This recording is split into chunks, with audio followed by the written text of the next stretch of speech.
Right, Joshy Frotha, we're back. We're about to watch a little highlights from the World Cup over the weekend in Poland.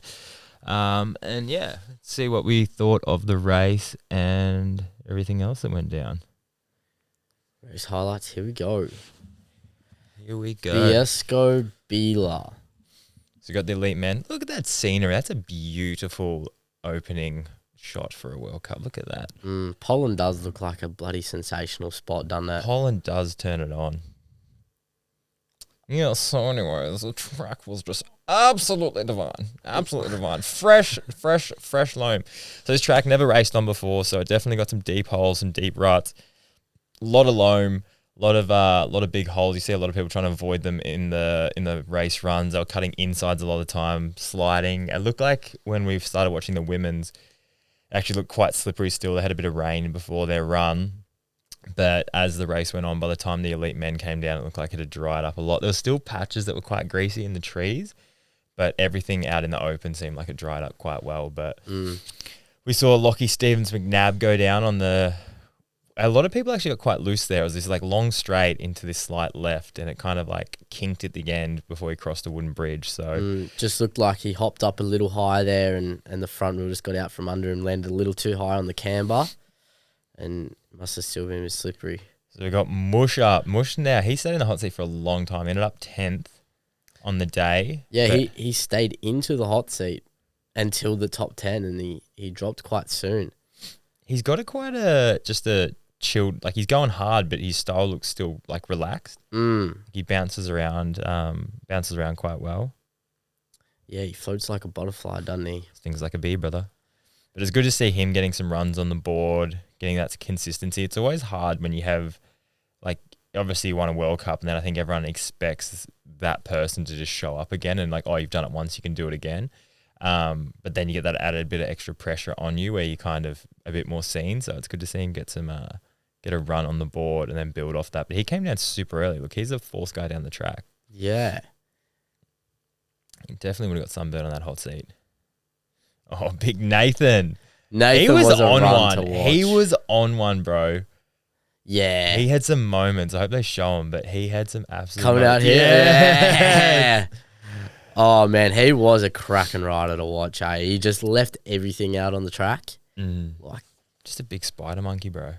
Yeah, he's got some limbs, doesn't he? He crashes where Lockie did. It was just that loose bit where you come in and it just had a fine edge that you had to ride, and he just missed it. I was surprised with Cool Ange. He didn't. I think the track probably didn't suit him up top as much. He's a rider that obviously likes those steeper, faster bits. But yeah, I was a bit. Yeah, he just spends so much time at Morzine riding the Plenty, which is just the steepest tracks on the world, and he thrives in that stuff. He's probably done more runs there than anyone else, I think. Yeah. So he just cutting the inside of those corners, just missing the holes. Sometimes I never know. It's like sometimes it is better just to smack in those holes as hard as you can. Like just like that. Oh, bro. Wow. How your arms can hold on for that is... Yeah, he does his push-ups. He definitely does his push-ups. That bit looks fun, but also real sketchy. Like it seems like it would be slippery there still. I think it looks like it hooked up for the boys, though, to be honest. Like, you have so much weight going through your bike there. It's just digging into the dirt. He does pull a fair bit of time back down this bottom section, doesn't he? He's on the gas there. Yeah, and they cut the do. Yeah, they cut the elevator music. They seen that row last night. Yeah, they know that it's unnecessary. It's unneeded. Wow, he came in so fast. Butted that as well. So I think Benoit is he's one of those guys that on any given day can win a World Cup. Gets another top 10. Happy days. Mr. Never Misses. He just doesn't miss. So Loic, I think, yeah, he's definitely just going to be the danger man to beat. Obviously got the win, just missed out on the win this weekend as well. And just seems like he's just, riding like himself. And it seems like he's enjoying it. Even when he said he went to Fort William, he said he was enjoying it more than he has in the past and just not taking in so much like, I have to perform here, I have to do well. And it obviously shows. He's definitely... It's always interesting, like coming off when you win a World Cup overall, the feeling you'd have to back that up. or just be like, well, I'm already at the top. Let's just kind of enjoy it a bit. Yeah, it would be a mix. I'd love to have a chat with him and really like pick his brain at how he thinks about that sort of stuff. It'd be so interesting just to whether it like adds more pressure or it's almost like a relief to wear the stripes. Not wear the stripe. Have the overall. Sorry. Yeah. You can just see where he goes everywhere. He's so solid. Like he doesn't move around the bike heaps. He doesn't make heaps of like harsh like G outs in corners. He's just smooth. Yeah, he's just on. One of those things where you just like it's hard to tell how hard he's pushing because of how smooth he is. He actually lost a lot of time in that sector 2 there. Maybe he was being too smooth. Yeah, his upper body just stays in the same spot. The bike does look small, hey? Yeah, they do. Compared to Dak, where his bike looks really big on him, Finn and Loic look like they have really small bikes. And just a lot of Sorry, it's so pointless. That was the elevator part where it was an unnecessary section of track where they just had a drone shot. From like 1,000 kilometers away. Yeah. It was actually in Germany, the drone. It looks good. Like this, I didn't hear much about what the rider saw of the track, but it looks fun. Like it looks, especially now it's like bedded in a bit. I was talking to Jackson Connolly, and he said it's one of the funnest tracks to just lap. And it does look like a amazing track just to punch laps down with the boys, but to race would be a different story with all those sprints where you're just going full balls to the wall. Yeah. It would be one that it would be short but extremely tiring. Shout out to Greg Williamson as well, laying it down again, getting that consistency. He got another 7th. So you know what was up with Charlie? He said that I looked at his post and he thought he had a good run. He said he went hard. He obviously made that big mistake. I don't know if he got DQ'd though, because it looked like he went around the pole, but yeah, it looked like he was fully in the bushes. He definitely hit bushes. Whoa, man, holding it together just. Wow. Yeah, ready? It looks like he goes around this pole here. See. He like cuts up, goes to the bushes. He's in the bushes there. He kind of goes over that pole. How does that work if you go? Because it's like it's like you went around the high pole. Oh, and Mr. McNab, this could have been a World Cup winning run here. There's not a doubt in my mind if he stayed on it, that he not taking anything away from anyone else, but I reckon he would have had it in the bag, To put a second into Loic, over a second, I think it was 1.1. Oh, so smooth, man. Like so smooth and clean through there. He is. You can tell his riding style is just so smooth, but he is just pushing. He knew what he wanted. Then he just inside. Yeah, 1.1 up, which is fastest guy to that point out of everyone. Which is ridiculous. And it's just not slowing down. Like I reckon he would have extended that if he didn't go down here. So he cuts inside there. I think he squares that up a little bit too much and just pushes as I said, he just lands too high on that camber, eh? Yeah. Oh, what could have been? Ripped his pants open. Lockie, no. Oh, bro. Lockie Stevens McNab. Well, he knows he's got the speed now. It's got to still boost your confidence to know you're there. Yeah, as disappointing as it was, that would still be a huge... I think he would take it as a big confidence booster to know he was up at those splits. If you got, the fastest time out of everyone. The man, the myth. The Stigler. The Stigler. Ronan Dunne. I hope that catches on, man. Look at that helmet. That is the Stig helmet for sure. 100%. 100%, eh? Brother. Women can't resist him. Men want to be him. The pride of Ireland. The Stigler.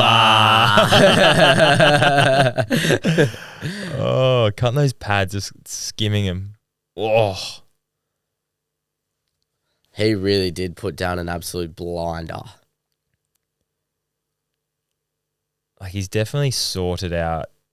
He still gets loose, but he's definitely more on than he used. Like he's more consistent than he used to be. He still has there's still moments where he's getting loose, but he's just, I feel like, more controlled from top to bottom. Yeah. his riding style's definitely developed from a few years back. He was only a privateer 2 years ago. 21. Yeah. He won the privateer award. Now he's just won his first World Cup. Yeah, in a distance of 3 years. It's not a bad progression, is it? No, not bad at all. Some privateer to World Cup winner. Freaking putting in that mahi and then never know what's going to happen, eh? No. It's funny when you see those riders that are just all out speed and they just have a bit of consistency. They need to like work into that, get a bit of confidence. Just solid everywhere. He is. He just went for it everywhere. Like, he freaking gets to the bottom of his run. He's like, I felt like fighting someone. He's like, He's either going to get taken away in a helicopter or fight someone. He's going to fight a helicopter pilot. Yeah. Oh. He cut it fine though. Luke brought back some time at the bottom there. Yeah, he's only 0.06. 0.006. You got to add the extra zero in. 0.06. Yeah? Yeah. Yeah. And Laura's coming down. Just a little silent assassin. It was just like the hype was hard to build after. Yeah. After seeing what Ronan did. But yeah, Loris is going to be one that's just consistent all year. And he had a few mishaps in his run as well. He had a fair few. Yeah, he had a lot of loose moments. We were saying how remember I was saying that Dak's probably going to have a big moment? The stack attack. Stack attack Dak. Yeah. Look how much bigger that bike looks than Luke's. Yeah. Like it's not just the stack, but the length of it. Just that just looks like such a different thing. Oh, he just loses the front, hits that slippery patch. Well, you saw Loic. He goes around the corner, and that's the first person we've seen that's even tried to go into that mud. Oh, they had a few other. I saw a few other guys. Like Benoit went real inside, and he kind of missed it though. But it seems like Dak just went straight through that mud. It's gonna be interesting now. So Ronan now is second in the overall. Loic's first by a fair bit. Loris is third. It'll be interesting to see just the consistency out of Ronan now and what this will do. Whether that'll carry on and he won't get in his own head and just can keep doing these runs where they're obviously World Cup winning runs, but. Ronan Dunne, Loic Bruni, Loris Vergier, Benoit Coulange, Amaury Piron, Lucas Shaw, Greg Williamson, Andreas Kobe, Angel Suarez, and Oshina Callahan. I thought Benoit did worse than fourth, but he was right there. Wow, to be top 10 is 2.5 seconds off the win is some tight times, man. Ethan Craig in 11th, Finn Isles, Troy Brosnan, Thibaut DePella, Bernard Kerr. And this is the overall standing. So Loic, Ronan, Loris. Luke is in fourth. Good job. Troy Brosnan, fifth. Finn Isles, sixth. Dakota Norton, seventh. Benoit Coulange, eighth. Armo Pirion, ninth. And Greg Williamson. Shout out Gregor. Oh, Gregor. In 10th. Andreas Kobe in 11th. Jordan Williamson, 12th. Danny Hart. Good job. Danny as well. He rode well. 13th. Remy Tyrion, the man, 14th. Bernard Kerr. Lockie Steens McNab sitting in that 25th spot. What could have been, hey? Oh, I know. I'm freaking gutted for him, eh? I was crying inside when I first saw that. Oh, man. The pride of Ireland, hey? Yeah. What a guy. What a guy. Literally, bro. He's him, bro. Yeah. He's him. He just doesn't care, hey? He's doing him. Is he the first Irish World Cup winner? No, Mush. Oh, sorry, yeah, last year. But Mush was the first one, hey? Yeah. I'm pretty sure he was. How's that? The Irish have just come out swinging now. Doing Ireland proud. Pumped for Ronan. It was coming sooner or later. How's that all French podium besides Ronan? Yeah, that must feel good for him, eh? Shout out to how was Angel's drifted inside. Ridiculous. Absolutely wild. Angel laid it down as well. It's good to see him get one back after not qualifying or not getting through semis at Fort William. But yeah, it was interesting to watch. Super interesting to see like the speed of like that. It's hard to see the speed at Fort William because it just seems all pretty so fast and all kind of blends in. Where there you could really tell when people are pushing and yeah. You can definitely tell speed on a tighter wood sections kind of track where Fort William's so wide open, so long. So Everyone's going such a similar speed. So for times to be really tight at Fort William means you tell how close everyone really is to each other. Who was the standout for you, Frotha? At Fort William? Nah, here. Oh, here? Poland. I mean, the standout for me, honestly, was Lockie. Just to be up that high. He's also my mate, so there's probably a little bit of bias in there. But man, I'm so freaking proud of it. 'Cause from injury last year to come back and pull that out, where possibly a World Cup winning run is insane. And Ronan as well. I feel like Ronan had a World Cup win coming soon. Yeah, I feel like it was always going to happen. It was due to happen very soon. So it's insane that he's done it here. It's freaking nuts. Right. But it was also like it's gonna happen. It's gonna happen, yeah.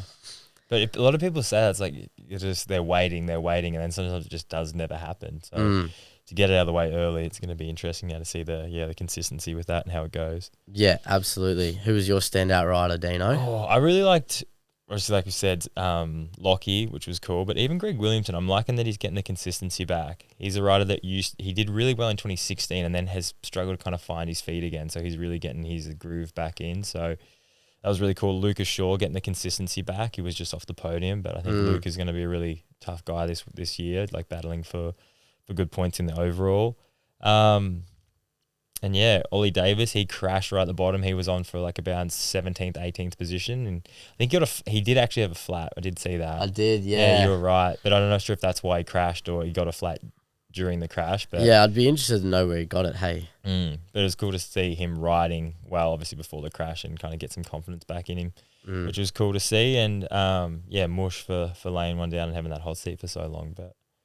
Yep. It was an amazing race to watch, entertaining. Props to all the boys. What's the next World Cup coming up and how long away is it? Leo Gang, I'm pretty sure. How many weeks? I'm not sure. I'd have to double check the dates. Are you going over to that? No. Leger. Leger's when I go back Frotha's over. making the return for Leger. Maybe I should come join you.